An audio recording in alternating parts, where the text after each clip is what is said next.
Here's the secret. When you talk about large and fast growing emerging markets, we like to focus on what we call large and fast growing emerging markets outside the English language mainstream. However, we find, because we're very competent at what we do, we find that we can get better deals essentially on the origination side going to these markets. Latin music's been the prime example for the last 15 years. Latin music, 15 years ago, there was relatively low relative to Europe and America. Smartphone penetration, high-speed wireless penetration, banking participation rates in particular were incredibly low in Latin America.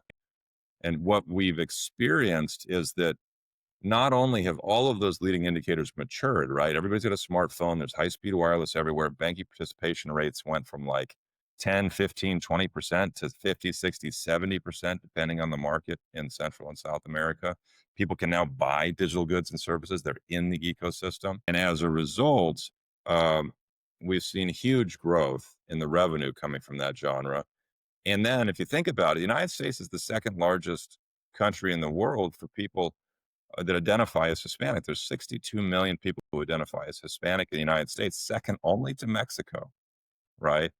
And so here's the secret. When you talk about large and fast growing emerging markets, buy music or acquire music rights in these far-flung markets that are going to be consumed in more mature markets. If it's consumed in a more mature market like the United States or Mexico, home run.